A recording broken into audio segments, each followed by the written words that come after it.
முதல் தமிழ்தான் இன்றைக்கு 4வது தமிழாக நம்மால் கருதப்படுகிற அறிவியல் தமிழ்.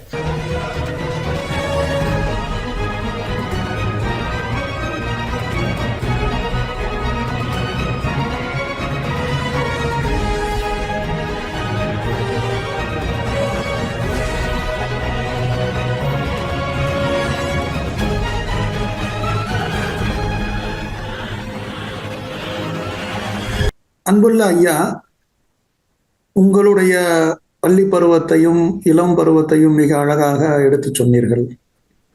அந்த டிரான்சிஷன் ஆகுது இல்லையா, ஸ்கூல்ல இருந்து காலேஜுக்குள்ள போய் அந்த பீரியட், உங்களுடைய இளங்கலை, இந்த மருத்துவ படிப்பு, அதுக்கப்புறம் நீங்க படித்த படிப்புகள் அப்படின்னு நீங்க என்னெல்லாம் படிச்சீங்க, அந்த கல்லூரி வாழ்க்கையில எந்தெந்த கல்லூரிகளுக்கெல்லாம் நீங்க உங்களுடைய பரிணாம வளர்ச்சியில் உங்களுடைய இளமை பருவத்திலிருந்து நீங்கள் பார்த்து வந்த அந்த நிகழ்வுகளை, உங்களுடைய under graduation, post graduation, India பிற இடங்களில் படித்தது, அந்த கல்வி சார்ந்த பயணத்தை மட்டும் இந்த பகுதியில் எங்களோடு நினைவு கொள்ள முடியும்.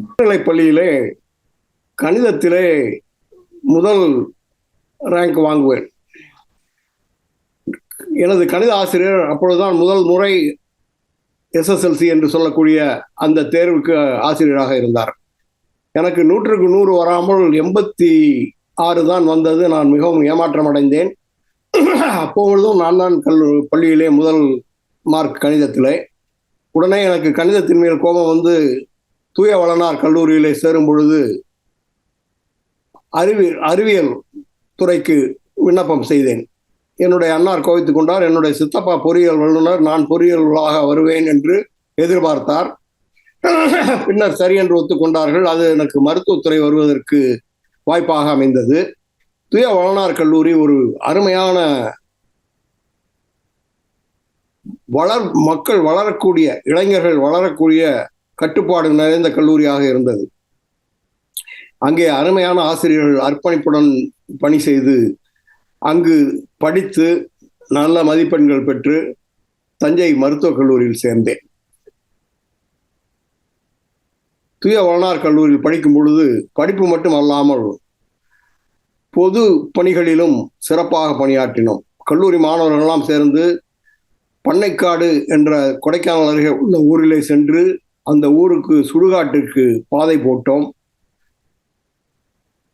சுசேந்திரம் பக்கத்திலே உள்ள ஒரு ஊரிலே சென்று மீன் வளர்ப்புக்காக குளங்கள் வெட்டினோம். இதெல்லாம் பொதுப்பணிகளை நாங்கள் அந்த காலத்தில் ஈடுபட்ட சிறப்பான நினைவுகள். நன்றி.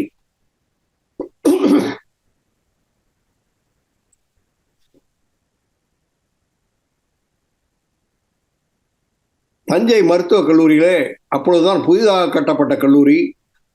ஐயா காமராஜர் அவர்களின் முயற்சியால் மிகவும் அருமையாக கட்டப்பட்ட கட்டிடங்கள், மிக மிக அழகான இயற்கை சூழ்நிலை, முந்திரிக்காடு. அங்கே படித்தது மிகவும் மகிழ்ச்சியான நாட்கள். அங்கே பர்மாவிலிருந்து அகதியாக வந்து தமிழ்நாட்டிலே படித்து இராணுவத்திலே பணியாற்றிய என்னுடைய முதல்வர் HD சிங் என்பவர், துரை சிங், HD சிங் என்று சொல்வார், அவர் தலைமையாக இருந்தது மிகவும் நல்ல வாய்ப்பு.